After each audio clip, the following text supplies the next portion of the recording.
매년 12월이 되면 각계각층에서 자원봉사 활동을 통해서 어려운 이웃을 돕고요. 사회 발전을 위해 헌신해온 숨은 유공자들을 발굴하는 대한민국 자원봉사 대상 있죠. 주변에서 남을 위해 봉사하고 선행을 실천해서 큰 감동과 희망을 주신 분들일 텐데요. 이번에 목회자 중에서 대한민국 자원봉사대상 행정안전부 장관 표창을 받으시는 분이 계십니다. 목회하시면서 돌봄교실, 지역아동센터, 봉사회 등 섬김을 직접 실천하고 계시는데요. 오늘 토요일에 만난 사람에서는 바로 꿈사랑교회 양탁연 목사님 모시고 이야기 나눠봅니다. 목사님 안녕하세요. 안녕하세요. 반갑습니다. 네, 저는 행복합니다. 어떤 게 행복할까요? 이제 행복한 이야기를 앞으로 하겠습니다. 네. 여러분도 행복하시기를 바랍니다. 네. 우리 행복한 목사님 양탁연 목사님이시네요. 네. 항상 인사하실 때 행복하다는 말씀 자주 쓰세요? 그렇게 많이 쓰진 않지만 교인들에게나 우리 가족 식구들에게나 행복한 얘기를 많이 합니다. 이유가 있으세요? 실제로 행복하니까요. 그럼 행복의 이 퍼센테이지를 수치화할 수는 없겠지만 어느 정도세요, 목사님? 그러게요. 항상 저는 더 아쉬움이 없을 정도로 행복한 것 같아요. 네. 행복하다. 매일이 행복하고 네, 매일이 감사하다는 행복합니다. 거잖아요. 네, 그렇죠. 그래서 그런지 목사님의 그 표정에 그 미소가 사실 드러나는 것 같아요. 저도 그 행복의 기운이 좀 느껴지는 것 같습니다. 감사합니다. 네. 이 뭔가 훈훈한 분위기. 오늘 그 인터뷰가 좀 그렇게 진행이 될 것 같은데 행복한 이야기를 좀 들려주시겠다고요? 네, 그렇게 하겠습니다. 네, 기대가 됩니다. 요즘에 이제 교회 분위기 이제 지금 12월 초잖아요. 네. 교회 분위기 좀 어때요? 저희 교회는 교인들이 같은 꿈, 같은 비전을 갖고 있기 때문에 네. 목회가 좀 행복하고 또 신앙생활도 행복한 것 같아요. 네. 그래서 열정 있는 찬양이나 네. 감동 있는 찬양을 하는 또 전문 사역자가 있어요. 네. 그래서 찬양이 뜨겁다 보니까 또 말씀에 대한 은혜도 많이 받게 되고 네. 또 우리 교인들 같은 경우는 같은 비전을 가져서 그런지 모르겠지만 하나님 말씀에 대해서 절대적 순종. 순종. 네, 절대적 순종. 또 우리 교회 같은 경우는 모든 사역자가 네. 다 자원봉사입니다. 모든 성도가 자원봉사를 하고 계십니다. 예. 그러니까 목사, 전도사, 네. 또 반주자나 찬양 인도자나 이런 전문 사역자들인데도 다 자원봉사입니다. 어디서 어떻게 자원봉사를 하시나요? 교회 사역에 있어서 아무런 페이가 없습니다. 그러니까 교회 사역 안에서 교회 사역을 하는 전도사나 우리 교사들 페이 없이 그냥 그 섬김의 마음으로 하고 계신다 이 말씀일까요? 그렇죠. 네네. 보통 어떤 교회들 보면 반주자가 페이가 나가고 또 악기 다루는 사람들, 찬양 인도하는 사람들 이런 사람들에 대한 조금의 페이가 있잖아요. 근데 저희 교회는 전문가들임에도 불구하고 다 자원봉사입니다. 그래도 행복하다 이 말씀이신 그렇죠. 거죠. 예. 그럼 대체 꿈사랑교회는 어떤 꿈과 어떤 비전을 갖고 계시길래 이런 마음으로 하시는 걸까요? 다음 세대에 대한 네. 일단 신앙의 유산 그리고 다음 세대. 네. 가난의 대물림 없이 이런 것들을 주로 같은 마음을 갖고 있는 것 같아요. 그러니까 다음 세대에 대한 고민, 교육, 이런 부분도 있을 것 같은데요. 그렇죠. 오늘 이제 우리 목사님의 그 이야기들 속에 이런 게 좀 묻어날 것 같습니다. 차차 좀 나눠보도록 하고요. 먼저 축하드립니다. 이번에 상 받으신다고요? 아유, 감사합니다. 네. 부끄럽네요. 네, 어떤 상인가요? 2022년 네. 대한민국 자원봉사 대회인데요. 네. 행정안전부와 자원봉사 전국연합회가 공동으로 주최해서 하는 상인데 행정안전부 상을 받게 되었습니다. 축하드립니다. 감사합니다. 이게 매년 12월이면 각계각층에서 추천을 받아서 이렇게 수상을 하는 거잖아요. 네네. 네. 그럼 어떠한 내용으로 이번에 좀 상 받으시게 된 거예요? 사실 오늘 좀 하는 이야기가 자랑이 좀 될 것 같아서 용서하고 들으셔야 될 것 같습니다. 용서하고, 네. 다음에 또 기회가 있다면 네. 제가 힘들고 어려웠던 이야기도 좀 할 수 있으면 좋겠습니다. 예. 어떤 부분으로 상을 받으신 거예요? 제가 여러 방면으로 자원봉사 활동을 많이 하고 있는데 네. 다 무보수로 하고 있다 보니까 행정안전부 소속의 사단법인 곰돌이 봉사회라고 있어요. 네. 전국적으로 지부가 다 있는데 사단법인 곰돌이 봉사회 중앙회에서 저를 한 명을 추천을 했더라고요. 축하드립니다. 네. 그러면 이제 우선 목사님이시잖아요. 네, 그렇죠. 홍사랑교회도 목사님이신데 그 외로 여러 가지 자원봉사 활동을 또 계속 하고 계시고 또 아까 다음 세대 섬김, 뭐 교육, 뭐 가난을 되물림하지 않기 위해서 그런 쪽에 좀 관심을 막 갖고 계신다고 하셨는데요. 그럼 목사님, 이제 목사님이 처음에 되실 때 좀 어떤 철학이 있으셨길래 이렇게 봉사를 좀 시작하시게 된 거예요? 네, 제가 고등학교 다닐 때까지는 뭐 그렇게 어렵지 않았어요. 근데 이제 신학대학을 갈 때 저희 입이 좀 많이 어렵게 됐어요.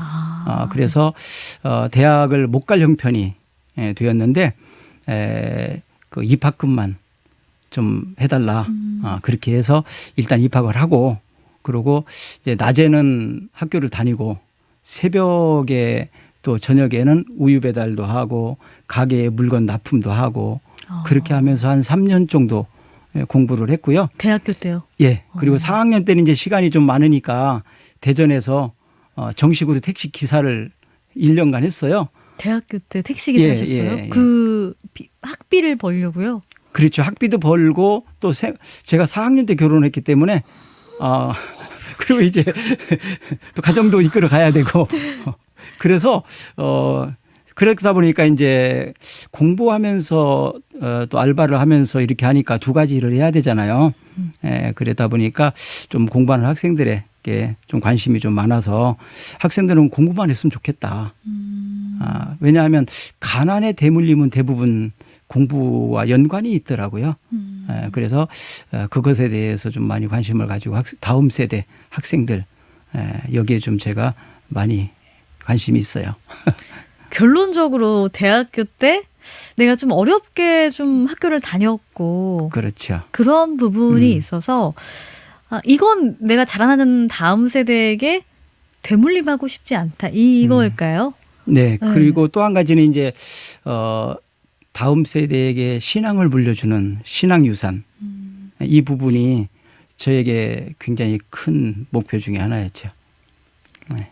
그러한 뭐 계기가 있었나 영향이 있었던 걸까요? 집안에서의 그런 분위기가 있었던 네, 걸까요? 저희 집 같은 경우는 거의 제가 최초로 신앙생활을 제 사촌이 한 30여 명 됩니다. 예. 그런데 제가 최초로 거의 신앙생활을 했어요. 아, 그럼 집안이 크리스찬 집안은 아니었나요? 예, 다 아니에요. 그래서 부모님을 전도하기 시작을 했고 그러면서 교회를 다니지 않고 하나님 믿지 않는 사람들의 가정이나 가문이 어떻게 되는지를 잘 압니다. 그래서 이 우상의 문화나 또 가정에 흘러내려오는 어떤 잘못된 부분들 이런 신앙 이런 것들을 좀 끊기 위해서는 일단 복음이 들어가야 된다. 복음이 들어가면 다른 건 저절로 다 되거든요. 네. 그래서 신앙운동을 좀 시작을 하게 된 거죠. 저 궁금한 게 너무 많아요. 네네. 목사님, 그러면 이번에 이제 그 대한민국 자원봉사 대상에서는 곰돌이 봉사회 소속으로 상을 받게 되신 거고. 그렇죠. 그 외에 아까 다음 세대 관련된 또 이제 활동들, 봉사활동들 또 하시는 게 많으시잖아요. 네. 거기에 더불어서 믿지 않는 가정에서 또 목회를 하시게 된 거고요. 네. 어디서부터 어떻게 들어봐야 될까요? 어렸을 때 제가 네. 어렸을 때 초등학교 1학년, 2학년 때 시골서 살았거든요. 그때 이제 저희 어머니가 많이 편찮으셨어요. 그래서 서울대학병원에서도 포기할 예. 그래서 한 일주일간 막 구슬하기도 하고 그렇게 했는데 이제 안 됐죠. 그래서 제가 마지막으로 제가 믿는 하나님을 좀 믿었으면 좋겠다. 교회를 나가보자. 그랬더니 마지막으로 저희 어머니가 교회를 나오게 됐어요. 그래서 한 40일 정도 같이 기도하면서 그러니까 이제 어렸지만 학교에 갈 때 기도하고 또 학교에서 집에 올 때 기도하고 네. 저는 그렇게 했고요. 네. 저희 어머니는 또 교회 가서 이렇게 뭐 기도는 잘 모르지만 그냥 무조건 가서 살려달라고 그렇게 하면서 한 40일 정도 기도했는데 병이 차차 낫기 시작을 했어요. 그래서 저희 어머니가 이제 교회를 나오게 되고 또 형제들도 이제 교회를 나오게 되고 그래서 제가 너무 감사하잖아요. 예. 그래서 제가 목사님을 찾아갔죠. 하나님께서 내 소원을 들어주셨으니까 나도 하나님이 가장 기뻐하시는 거 해주고 싶다고. 네. 그랬더니 목사님이 교회를 하나님은 기뻐하신다고 그러더라고요. 그래서 그러면 내가 교회 3개를 하나님 앞에 드리겠다고. 그때가 몇 살 때셨어요? 초등학교 3학년. 초등학생 때요? 예, 초등학교 3학년. 이제 그때부터 또 새벽 기도를 했어요. 왜 그러냐면 저희 어머니가 아직 몸이 뭐 이렇게 완전히 나은 건 아니니까 어머님을 모시고 새벽 기도를 다녀야 되니까 그래서 어머니 모시고 새벽 기도 다니느라고 그때부터 새벽 기도를 하기 시작을 했어요. 근데 알고 봤더니 저희 어머니도 또 소원을 하셨더라고요. 아들, 저희가 사형제거든요. 예. 아들 넷 중에서 하나님이 원하시는 아들 하나 가져가시라고 그렇게 하나님께 소원을 하셨더라고요. 근데 저희 사형제 중에서 제가 어떻게 목사가 됐습니다. 근데 내가 생각해 보니까 목사님. 네. 근데 가장 제가 부족하거든요. 네. 저희 큰 형님은 좀 뭐 굉장히 인자하시고 저기 작은 형님은 또 머리가 굉장히 좋으세요. 또 우리 막내는 제일 잘생겼고 또 뭐 지금 뭐 서울에 있는 우리나라 가장 큰 회사 본사 재무부장이에요. 그 정도로 잘 나가는데 네. 제가 제일 부족한 것 같은데 하나님은 저를 찍으신 것 같습니다. 아니 전 놀라운 게 초등학교 3학년 때 새벽 기도를 매일 나가고 또 집안이 믿지 않는 가정이었는데 교회 나가는 게 사실 어려움은 없으셨어요? 많았죠. 네. 그러니까 교회 나간다고 매도 많이 맞았고 반대도 있었을 것 같아요. 매를 맞았어요. 그리고 쫓겨나기도 하고 네. 그랬죠. 근데 이제 제가 언제 확신을 가졌냐 하면 저희 집이 이제 어머니가 편찮으셔서 일주일간 구슬한다고 그랬잖아요. 네. 실제로 귀신 들린 무당이 와서 일주일간 구슬하는데 뭐 밤새워서 뛰어다니고 그랬는데 이제 저는 이제 무섭잖아요. 그래서 기도할 줄도 잘 모르니까 제가 이제 몰래 숨어가지고 주님이 가르치신 기도, 주기도문을 그냥 그것만 계속 반복해서 했죠. 근데 어느 순간 무당이 구슬하지 못하고 벌벌 떠는 거예요. 그러면서 이제 저희 아버지한테 여기 한 사람을 쫓아내야만이 내가 구슬할 수 있다. 그래서 찾아와 저를 지목한 거예요. 그리고 그때 쫓겨났죠.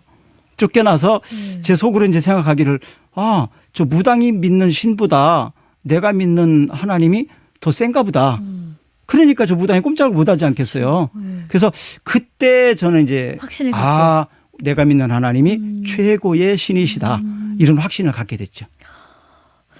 그러면서 이제 신학대학교까지 가시게 된 거예요? 그렇죠. 예. 근데 원래 신학대학을 갈 때도 저는 목회자가 되고 싶은 건 아니었고요. 아, 그래요? 네. 네. 근데 이제 신학대학 면접시험을 보는데 저를 이제 면접시험 하신 분이 침례신학대학교 나중에 총장까지 되셨는데 이정희 교수님이라고 그분이 면접을 했는데 여기는 목회자 할 사람이 오는 데지 일반 성도들이 오는 데가 아니다. 그러니까 교회에서 성경 공부하면 된다. 그렇게 얘기를 하더라고요. 그래서 저는 이제 내 인생을 걸고 또 내가 평생 섬길 하나님인데 잘 모르고 내 인생을 걸 수 없지 않습니까? 그래서 나는 좀 바르게 배우고 싶어서 신학교를 왔다.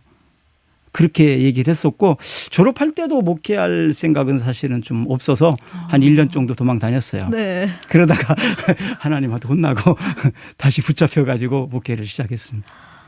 그래서 지금까지 이제 오시게 된 건데 봉사 이전에 이제 어떻게 목회자시잖아요. 네. 그렇게 이제 사역을 해오셨을 텐데 교회를 3번이나 개척을 또 하시게 된 이유들이 또 있으시다고요. 하나님 앞에 이제 교회 3개 바치겠다고 한 것이 그때는 몰랐지만 나중에 이제 교회라는 건 개척이다. 이걸 알게 됐죠. 그래서 이제 개척을 이제 시작을 한 거예요. 처음에 청주에서 한 건가요? 제가 청주가 고향이니까 제가 청주고등학교를 나왔으니까 친구들도 많은데 뭐 형님들도 많이 있고 청주에서 좀 했으면 좋겠다. 그래서 뭐 어차피 교회 다니는 사람한테 내가 뭐 목회할 필요가 뭐 있냐. 안 믿는 사람한테 가야지. 그게 목회자지. 그래서 저는 교회 없는 지역을 찾아다녔어요.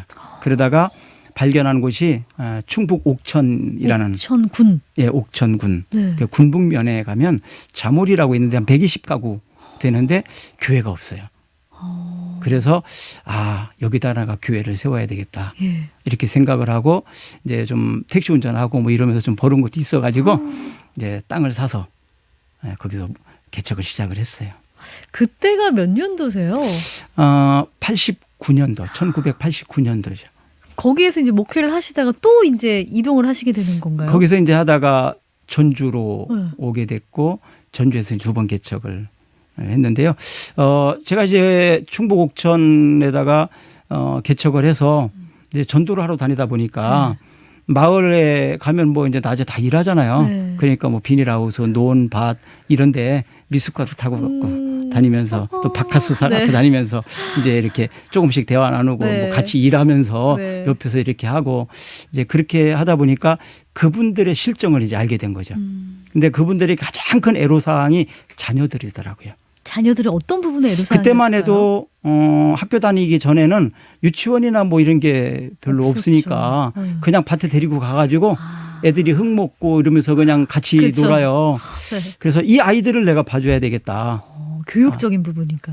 뭐 그렇기도 하고 또 그분들 일손도 돕기도 네. 또 안전하게 되기도 하고 그래서 집집마다 다니면서 그 아이들을 다 데려다가 이제 교회에 데리고 와서 같이 놀아주고 또 공부도 가르쳐 주면서 글도 가르쳐 주고 또 간식도 먹이고 그러다 보니까 자연스럽게 타가소가 됐어요. 교회에 가면 자녀들 네, 맡겨주고 타가소가 된 거예요. 그러니까 이제 그렇게 한다는 소식을 듣고 옥천군청에서 뭐 또 타가소에 필요한 뭐 장난감 이런 거를 막 갖다 주더라고요. 너무 좋다. 네, 그래서 아이들을 그렇게 돌봤죠. 그러다 보니까 또 이제 인근에 바로 초등학교가 있는데 그러니까 전교생이 102명밖에 안 돼요. 근데 이제 그 아이들이 초등학생들이 이제 학교에 돌아오면 이제 가장 큰 문제가 뭐냐 하면 부모님들이 일하느라고 숙제를 봐줄 수 없잖아요. 그렇죠. 또 따라가지 못하는 아이들을 네. 그럼 어떻게 지도할 수도 없고. 맞아요. 그래서 그거다. 그래서 이제 애들이 학교에서 끝나고 나오면 다 교회로 와라. 그래서 동네에 있는 아이들을 전부 교회로 모아놓고 교회에서 숙제 지도해주고 또 이제 좀 학습이 떨어지는 아이들은 이제 봐주고 그러면서 이제 초등학교 아이들을 이제 거기서 돌봄을 시작을 한 거예요. 그러다가 초등학교에 그 CCC 출신의 여선생님이 한 분이 왔거든요. 네. 또 굉장히 열정적이더라고요. 그분을 만난 거예요. 네. 그분과 저하고 이제 코드가 맞아버렸죠. 그래서 102명 중에서 전교생이 우리 교회 나오는 아이들이 90명. 다 그냥 다 왔어, 학원이라고 해야 될까요? 그 교회가 그 당시에는 그랬겠네요. 그냥 뭐 전교생이 나오는 거죠. 학교 끝나면 바로 교회로. 그렇죠. 그럼 그러니까 자연스럽게 운동회 같은 거 하면 우리 교회 행사예요. 아니 교회가 거기만 있었나요? 아니 다른 데도 있죠. 다른 면소재지도 있고 네. 또 뭐 오래된 다 교회들이 있었죠. 근데 거기는 이제 목회자들이 나이가 많으시다 보니까 아이들보다는 어른들 중심으로 목회를 할 수밖에 없고. 그때 그러면 목사님이 한 30대 정도 되셨을까요? 그때 이제 막 30 초반 30대. 진짜. 그러니까 저하고는 잘 그렇죠. 맞죠. 그렇죠. 그리고 또 결혼을 대학교 4학년 때 하셨으니까 목사님의 자녀들도 같이 컸을 것 같아요. 그렇죠. 우리 애들도 거기서 같이 크게 되고 네. 또 이제 초등학생 그러다 보니까 중고등학생들이 또 있잖아요. 네. 근데 이제 그 군북면에서 옥천 읍내로 이제 고등학교 다녀야 되니까 중학교도 그렇고 네. 그런 면소 제지는 없으니까요. 중학교가. 그러니까 이제 그 학교가 멀죠. 그리고 이제 자모리 같은 경우는 그 큰 도로까지 나오는 데마다 2km 정도의 거리가 멀어요. 그래서 이 아이들을 좀 통학을 시켜주면 좋겠다. 네. 그래서 12인승 승합차를 멀기 시작합니까? 중고차를 겨우겨우 구입을 해가지고 네. 그 마을 아이들을 중학생, 고등학생들을 태워가지고 태워다 주고. 아침에 학교에다 데려다 놓고 또 이제 끝나면 큰 도로까지만 오면 네. 한 2km 정도는 네. 제가 이제 픽업해서 데려다주고 그것을 한 5년 정도 했죠. 그 당시에 그 교회가 없었으면 진짜 큰일 날 뻔했네요. 마을에서는 예. 좀 그랬죠. 그래서 그 마을에 있는 사람들은 우리 교회를 보면 예. 그냥 우리 교회라고 다 교회 안 그럴 다니는 것 사람들도 같아요. 그러다 보니까 이제 뭐 김치도 담아다 주고 네, 자연스럽게. 네, 고구마 찌거나 옥수수 찌면 가족처럼. 가지고 오고 교회 안 다니는 사람들이 그렇게 그러다가 이제 그 동네에 교회가 크게 인정받은 것이 한 번 있었어요. 어떤 거예요? 그 마을에서 가장 어렵게 사시는 분인데 그분이 이제 돌아가신 거예요. 근데 그 마을에는 이씨들이 많은데 네. 근데 그분을 아무도 돌아보지 않더라고요. 아유. 워낙 술을 막 먹고 이렇게 좀 마을에서 그렇게 살아가지고 그래서 사람이 돌아가 죽었는데 아무도 해주지 않으니까 이제 제가 가서 염을 해가지고 경운기에다가 실어가지고 이렇게 매장을 해드렸어요. 아유. 그러니까 그런 모습을 보고 동네 이제 그 어르신들이 이제 교회에 대해서 좀 새롭게 이제 인식을 하는 기회가 좀 됐던 것 같아요. 그때 진짜 그때 시작에 이제 뭐 추후에 나올 얘기겠지만 그 학생들에 대한 관심, 다음 세대에 대한 그 이야기들이 그때부터 좀 시작이 되지 않았을까 싶은데 그 이후로 그러면 어떻게 전주까지 오시게 된 거예요? 이제 거기서 만 6년을 하고 7년째 이제 목회를 하는데 새벽에 네. 기도하는데 하나님께서 네. 두 번째 교회 개척해야 되지 않겠니? 말씀을 주셨나요? 네. 그런 마음이 들었어요. 새벽 기도 때. 네. 그래서 하나님, 제가 여기서 이렇게 열심히 하지 네. 않습니까? 지금 막 교회도 이렇게 같이, 북적북적하고 네, 막 그죠. 찬양단도 일어나고 마을에서도 인정받아가지고 이렇게 지금 하고 있는데 그럼 이 교회는 어떻게 합니까? 그랬을 때 제 머리를 하나님 딱 치는 것 같은 느낌을 받았어요. 왜 너만 할 수 있다고 생각하니? 이 교회가 네 교회니? 내가 한다. 너는 너의 일을 해라. 그래서 하나님 앞에 회개했죠. 맞다. 나보다 더 잘할 수 있는 사람이 있을 텐데 왜 내가 잘한다고 나 아니면 안 되는 것처럼 하고 회개하고 하나님 가겠습니다. 그럼 어디로 가야 될까요? 네. 그랬더니 청주에 있는 친구들이 이제 그 소식을 듣고 청주로 와서 깃발만 꽂아라. 그러니까요. 우리가 고향. 네. 하겠다. 네. 그래서 거기는 절대 안 간다. 그리고 이제 일단 기도원을 들어갔어요. 그때만 해도 이제 기도원을 많이 갈 때고 하니까 기도원을 들어가서 일주일 동안 작전 기도를 했어요. 그러는데 이제 마지막 날 꿈을 꾸게 됐어요. 무슨 꿈이었냐 하면 서울에서 오라고 손짓을 하는데 그 서울에는 창고가 큰 창고가 있는데 창고에 쌀이 너무 많아가지고 문이 안 닫히는 거예요. 그럼 막 옆으로 쌀이 막 이렇게 터져갖고 나오는 그런 꿈을 꾸었고요. 또 전주에서 오라고. 네. 전주에서 오라고.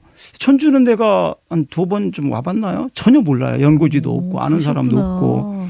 그런데 전주에서 오라고 하는데 그 뒤에 배경을 보니까 폭포가 있는데 폭포가 위에서 물이 떨어지는 것이 아니고 밑에서 물이 올라가는 거예요. 거꾸로 역류를 하고 있는 거예요. 이건 순리적이지 않은 거죠. 네. 그런데 그 폭포 밑에서 물고기 7마리가 이제 물이 없어지니까 막 펄떡펄떡 뛰면서 안 죽으려고 막 살려달라고 하는 그런 소리로 들리더라고요. 그래서 분명하죠. 서울은 가면 쌀이 차고 넘칠 거다. 윤택할 거다. 예. 그런데 전주는 가면 폭포가 거꾸로 흐르니까 이것은 굉장히 힘들 거다. 그렇죠. 순탄하지 않을 거다. 네. 힘들 거다. 그런데 목회자의 양심으로 서울을 갈 수가 없더라고요. 서울에서 오라고 하는 교회가 있었거든요. 근데 서울을 갈 수가 없더라고요. 그래서 물고기 살리러 가겠다고 전주로 선택을 했습니다. 전주에 오셔가지고 어떠셨어요? 전주로 와가지고 좀 많이 힘들었어요. 사실 처음에 많이 힘들었는데 이제 그러다가 교회를 이제 개척하게 되었는데 진짜 7명이 있더라고요. 네, 같이 돕는 분이 계셨어요. 7마리가 그 성도 7명이었어요? 네, 돕는 분이 계셨어요. 전주 제일교회가 그렇게 개척을 했는데 근데 이제 아무것도 없잖아요. 예. 그래서 제가 전북은행에다가 개인 대출을 해가지고 2,500만 원 네. 이제 조립식 판넬로 건물을 짓고 땅을 임대한 주인에게 제가 3년 동안 임대료를 안 받으면 이 건물하고 다 주고 가겠다. 그러니까 임대료는 좀 안 받지 말아달라. 이렇게 해가지고 개척을 하기 시작한 거예요. 그래서 이제 저는 원래 3년만 있으려고 그랬어요. 3년만 있으려고 힘들고 어려우니까 한 3년 동안 하면 뭐 이분들 이제 안정화시키고 교회 좀 되면 이제 자들로 떠나려고 생각을 했던 거죠. 사실은 마음속으로. 네네. 그러고 나서 이제 3번째 꿈사랑교회를 개척하시게 된 거죠? 예, 그리고 이제 3년 막 지나서도 또 에피소드가 하나 있는데 그러니까 이제 3년 되니까 예. 그 땅 주인이 이제 건물 줘야 되잖아요. 그러니까 그때 당시에 교회 집사님들이 한 30명 됐고 근데 교회 예산이 한 2천만 원 정도 있고 카니발한데 이게 전 재산이에요. 네. 예, 그래서 이게 이제 교인들이 목소리가 나오기 시작을 해요. 목사님, 우리가 전세로 갔더라면 그 돈은 남아 있었을 텐데 지금 우리가 아무것도 없습니다. 어떻게 하나요? 그래서 이제 그러는 중에 그때만 해도 이제 거의 뭐 일주일에 2번, 3번은 전도하러 꼭 다녔거든요. 그러다가 우리 교회랑 가장 가까운 지역에 예, 교회가 있었어요. 근데 그 교회는 늘 물이 닦여 있는 교회. 건물은 큰데 한 대지가 202평이고 건평이 한 150평 되는 교회인데 늘 문이 닫혀 있는 교회였거든요. 근데 이제 전도하고 오다가 바로 우리 교회에서 뭐 한 50m밖에 안 되니까 왠지 들어가 보고 싶은 마음이 네. 생겨서 들어갔더니 안쪽에는 잠겨 있고 로비만 열려 있더라고요. 그래서 주보를 봤더니 건물 매각이라고 써 있더라고요. 네. 그래서 건물 매각을 보니까 뭐 한 3억 정도 돼요. 근데 우리 교회 2천만 원밖에 없잖아요. 예. 그래서 그 주보를 가지고 들어와서 기도하기 시작했죠. 하나님, 이 건물이 건축될 때에는 수많은 사람이 눈물로 기도했고 눈물로 헌금해서 했을 텐데 전북대학교 정문에서 가장 가까운 지역인데 이것이 만약에 매각된다면 교회가 아니라 원룸이 될 건 뻔한데 하나님께 기도하면서 헌물로 드린 교회가 예배당이 일반인에게 넘어가 가지고 건물이 철거되고 원룸이 된다는 거는 제 자존심상 용납하기가 참 어렵습니다. 하나님. 네. 예. 그리고 이 교회가 우리 가장 가까운 교회가 우리 교회인데 네. 이거 어떻게 합니까 하나님. 네. 그래서 제가 이제 하나님 제가 하나님의 좀 증거를 보고 싶습니다. 하나님의 응답을 보고 싶습니다. 그래서 제가 이제 스스로 결정하기를 하나님 내일 새벽에 네. 새벽 기도 끝나고 제가 약정 헌금을 한번 받아보겠습니다. 네. 저는 그런 걸 원래 싫어하거든요. 예. 근데 이제 새벽 기도 그때 한 20여 명 네네. 출석할 때니까 한 명에게도 제가 건축이나 이런 예. 걸 말한 적이 없어요. 예. 새벽 기도 끝나고 바로 예. 이 자리에서 예. 즉시 헌금할 수 있는 사람. 예. 나중에 헌금도 아니고 즉시 네. 바로 헌금할 수 있는 금액을 무명으로 네. 써내시면 네. 그 3억에 대해서 그러니까 계약금 네. 10분의 1이잖아요. 네, 네. 3천만 원이 나오면 하나님이 하라는 것으로 알고 네. 만약에 안 나오면 안 하는 것으로 예. 알겠다. 예. 이렇게 기도하고 예. 실제로 그 다음날 새벽에 새벽에 끝나고 바로 그대로 얘기했어요. 그리고 이제 종이를 하나씩 나눠드렸죠. 무명으로 하십시오. 그리고 이것은 나중에 내면 안 됩니다. 바로 낼 수 있는 금액. 감동되는 대로 자원해서 누군지 모르니까 그러면서 그 얘기를 했어요. 3천만 원이 나오면 저 건물을 계약할 거고 안 나오면 안 할 겁니다. 네. 그것 때문에 하는 겁니다. 뭐 어떤 것을 다른 걸 예. 받기 위해서가 아닙니다. 그렇게 하고 냈더니 1억이 나왔어요. 놀랄 일이잖아요. 정말. 한 20여 명밖에 안 되는데 그것도 즉시 헌금할 분들이 1억이 나왔어요. 그래서 그냥 하나님 알겠습니다. 하나님이 하라는 것으로 알고 하겠습니다. 그렇게 해서 또 교회를 이제 네, 개척하시게 된 그때가 거죠. IMF 아. 99년도 후반대예요. 그래서 이제 그때 이제 대출을 받고 이렇게 해서 그 건물을 구입을 하고 그리고 이제 교육관 건축하고 사택 건축하고 그렇게 해서 이제 12년 목회를 했어요. 네. 거기서 12년 목회를 네. 하는데 또 10년 딱 되는 날 예. 우리가 이제 설립기념일 날은 전교인 체육대회를 항상 했거든요. 그래서 10주년 전교인 체육대회를 하기 위해서 다 이제 빌려놓고 이렇게 하는데 새벽 기도를 하는데 또 하나님이 마음에 세 번째 교회 개척 안 하니? 세 번째 교회 개척 안 하니? 그래서 그 마음을 가지고 이제 먼저 가족들하고 이제 얘기를 했죠. 왜냐하면 아이들이 이제 고등학교 다니고 막 그럴 때니까. 그렇죠. 그래서 가족 회의를 했어요. 소위 절대 반대. 지금 목회가 이렇게 재밌고 잘하는데 또 개척을 하려고 그냥 했더니 당연히 이제 안 되죠. 그죠. 그래서 이제 할 수가 없었죠. 그래서 하나님 가족을 버리고 제가 개척을 해야 됩니까? 아니면 가족하고 같이 해야 됩니까? 네. 그러고서 이제 2년을 더 목회를 했는데 정말 목회가 안 행복했어요. 그때부터 전도도 안 되고 목회도 안 되고 또 목회하는 행복도 없고 그래서 2년 동안 허송세월을 보냈고 아, 그러고 이제 자꾸 힘들고 어려운 일만 생기더라고요. 예. 그러다가 만 12주년 설립 기념일 날 제가 이제 교인들에게 선포했죠. 네. 다 내 책임이다. 교회가 힘들고 어려워진 이 모든 것은 내가 하나님 앞에 불순종해서 그렇다. 그때 요나 생각이 났어요. 요나 바로 요나. 네. 요나 때문에 니느웨로 가야 될 내가 다시스 가는 배를 타서 지금 이 배에 타고 있는 모든 사람들이 다 힘들어졌다. 바로 나 때문에 우리 교회가 힘들어졌다. 이제 저는 개척하러 가야 되겠습니다. 그렇게 하고 이제 개척을 시작을 하죠. 꿈사랑교회를 개척하셔서 지금 몇 년 되신 거예요? 꿈사랑교회를 개척하고 이제 14년. 14년 차. 네. 근데 또 중요한 게 꿈사랑교회에서는 무보수로 또 목회를 지금 아까 하고 계신다고요. 예, 제가 이제 지역아동센터하고 뭐 이런 것들을 좀 하고 있잖아요. 그래서 뭐 생활이 가능하니까 그래서 세 번째 교회는 제 이제 마지막 교회잖아요. 아, 네. 그리고 하나님의 은혜에 대한 저는 빚진 자고 또 제 주변 사람들에게 빚도 많잖아요. 우리 성도들에게 빚이고 그래서 하나님께 그 은혜를 빚을 갚는다는 마음으로 이제 무보수로 세 번째는 목회하겠습니다. 이렇게 선언을 하게 된 거죠. 그렇게 지금 꿈사랑교회를 운영하고 계시는데요. 네. 목회 이외에도 지역아동센터, 뭐 돌봄교실을 또 운영하신다면서요. 네, 제가 2년 정도에부터 이제 좀 사회복지나 이런 데 관심을 가지고 좀 자격증도 구비하고 준비를 좀 하고 있었어요. 네. 그리고 이제 저는 학생들이잖아요. 그러니까 그 법에 대해서 민감한데 2004년도에 그 지역아동센터 법이 만들어졌어요. 아, 네.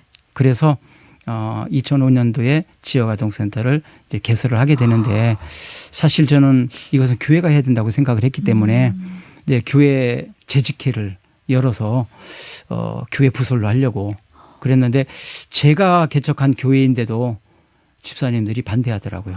우리 교회가 뭐 그런 거 안 해도 괜찮은데 목사님 목회만 하면 되는데 굳이 그런 걸 하시려고 하냐고. 그래서 부결돼 가지고 그러면 난 이걸 꼭 해야 되겠다. 내가 개인으로 하겠다. 그러니까 이제 교인들은 개인이 하는 거야 뭐 네. 어쩔 수 없죠. 그러니까 이제 그래서 개인으로 지역아동센터를 설립을 해서 했는데 이제 처음엔 자비량으로 해야 돼요. 처음부터 지원 나오는 게 아니고. 근데 이제 한 1, 2년 하다 보니까 지역아동센터가 처음에 시작한 것이 45명 정원으로 시작했거든요. 그러니까 아이들이 중고등부로 올라가는 아이들이 뭐 15명씩 막 올라가는 거예요. 그러니까 교회가 중고등부가 달라져요. 한 번에 15명의 아이들이 확 올라가 버리고 그쵸. 또 교회 자녀들 올라가고 그렇죠. 그러면 뭐 20여 명으로 학생부로 네, 올라가니까 네. 으쌰으쌰가 되잖아요. 네. 예, 그게 신나게 좀 했었죠.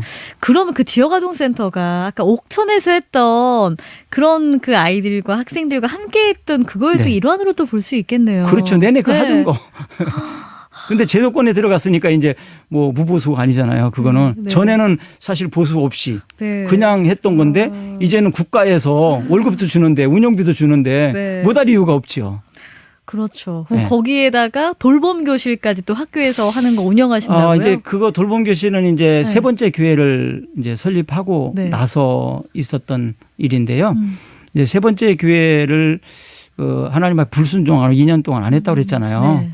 근데 하나님은 2년 전에 그러니까 제가 개척하고 나오기 2년 전에 현재 그 아이들 전국 지역아동센터 하는 예. 그 건물을 예. 하나님이 비워놓고 계셨어요. 그러니까 개척하러 나가려면 교회가 해야 되고 예. 아동센터도 해야 되고 예. 우리도 살아야 되고 예. 그럼 이런 건물이 어디 있어요. 그렇죠. 그리고 그때는 조건이 많이 까다로워요. 기존의 아동센터하고 거리 또 뭐 주변에 노래방이나 예. PC방이나 예. 뭐 이런 거 없어야 되고 또 뭐 지하도 안 되고 뭐 2층 이상 되면 안 되고 막 엄청 까다롭습니다. 그래서 이런 조건을 맞는 건물이 없죠. 그래서 세 번째 교회를 개척하려고 주변에 알아봤더니 또 같은 동을 벗어나면 안 돼요. 그러니까 뭐 없는 거예요. 그래서 한 2주 돌아다니다가 하나님 없네요. 그러니까 이제 전주를 전 이제 떠날까요? 이제 그러고 이제 그날 수요일 날이었는데 오늘 밤 12시까지만 예. 제가 다녀보고 만약에 없으면 제가 전주를 떠나서 떠나겠다. 다른 곳에 가서 개척하겠습니다. 네. 이런 마음을 예. 가지고 갔는데 현재 그 터미널 근처에는 예. 그 장량욱 외과라고 옛날 유명한 외과 병원인데 그 건물이 매각하려고 비워놓은 건물이 있더라고요. 근데 그 주인이 이사 간 지가 2년 됐대요. 네. 근데 건물 내 현수막에 건물 매각이라고 써 있는데 현수막이 다 발한 거예요. 그래서 이제 전화를 해서 제가 뭐 그 건물을 살 수가 있까요? 없죠. 그래서 매각만 자기는 하겠다고. 네. 그래서 일단 저를 만났으면 좋겠다. 네, 네. 제가 3년 후에 네. 건물을 사겠다 그러면 어차피 2년 동안 안 팔렸으니까 네. 3년 후에 저한테 제가 사면 되지 않겠습니까? 그동안 월세 내겠습니다. 네. 그랬더니 진짜 3년 후에 살 거냐고. 그래서 사겠습니다. 그랬더니 만났어요. 그래가지고 이제 이야기를 하고 이제 1억 보증금을 걸고 월 80만 원씩 월세를 내고 이제 건물을 들어간 거거든요. 네. 그래서 그 건물을 이제 들어가서 느낀 것이 그분이 왜 안 팔았는지를 알겠더라고요. 하나님이 나를 위해서 준비해 놓고 계신 거고 주변 사람들이 그렇게 달라고 해도 안 줬고 그래서 우리 하나님은 말씀하실 때 미리 준비해 놓더라. 맞아요. 미리 예비하시죠. 예비하고 계시더라. 네. 그래서 그거를 철저히 깨달았고 또 아동센터를 할 때도 제가 미리 준비하지 않았더라면 그 법이 만들어졌어도 맞아요. 불가능한 일이죠.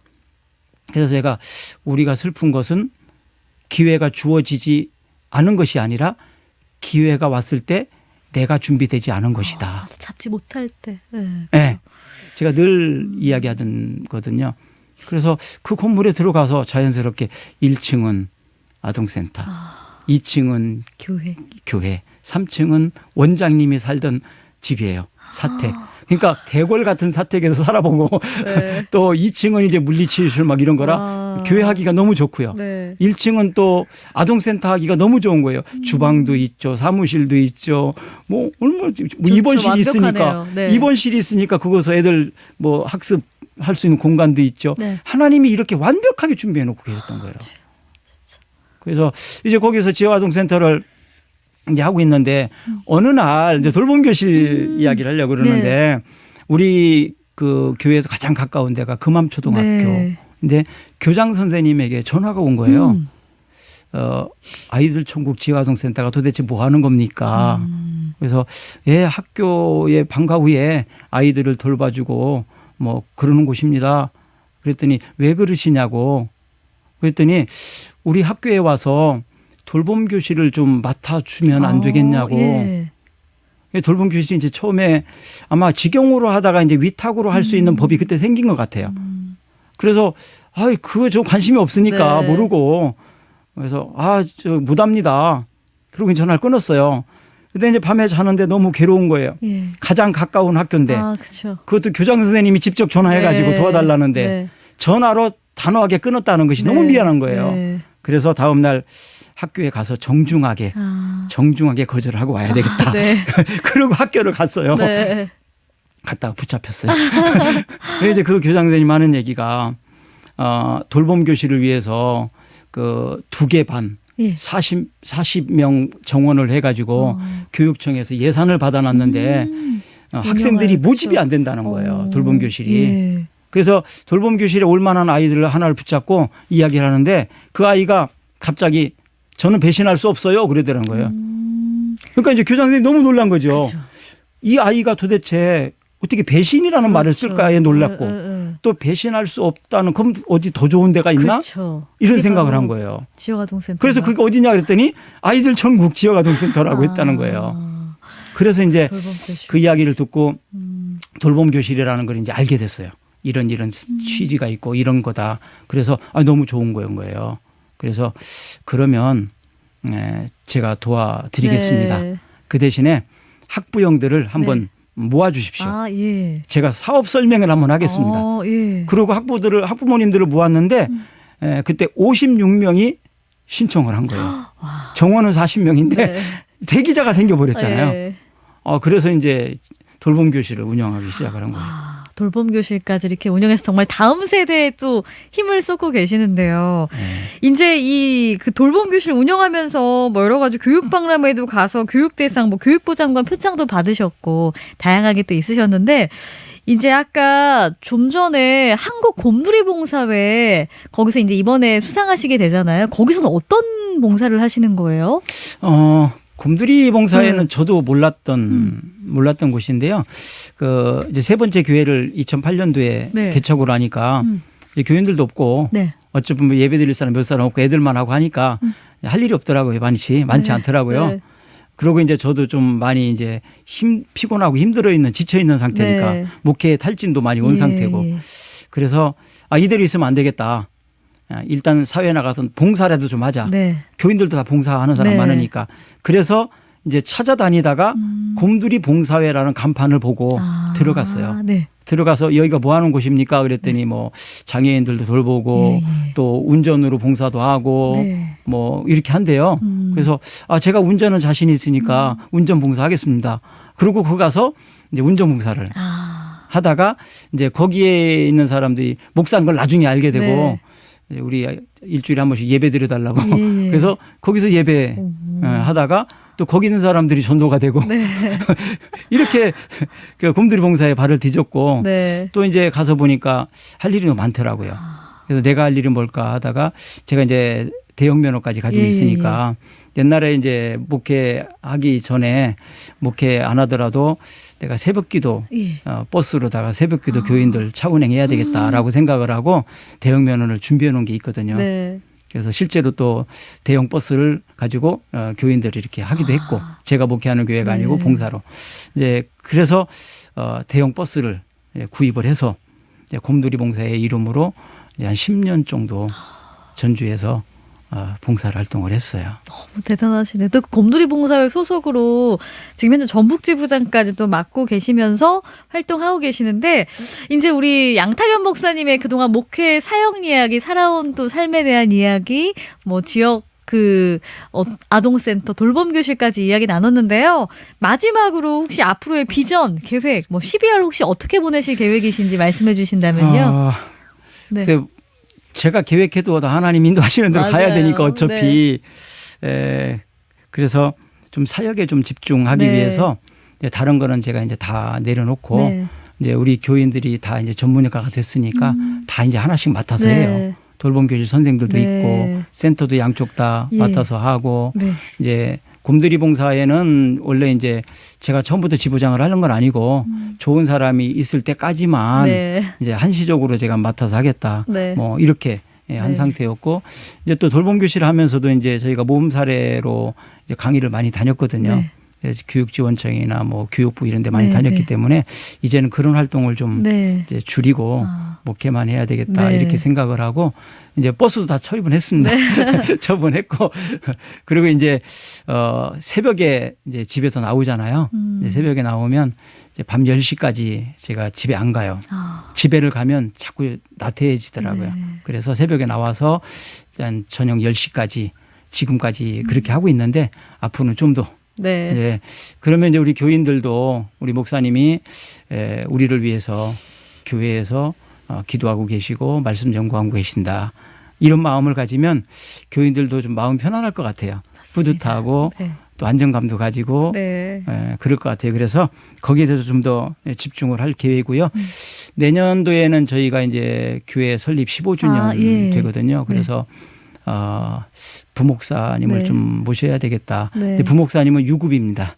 네. 봉사자가 아닙니다. 네. 유급으로 좀 네. 모시려고 생각을 하고 있고 또 이제 뭐 권사 재직 장로도 예. 좀 이렇게 세워서 네. 이제 목회를 할 그런 계획이 있고 또 청소년들에게는 좀 비전 트립 좀 계획하고 있고 교인들은 기독교 역사 탐방 네. 성지순례라고 네. 그러죠.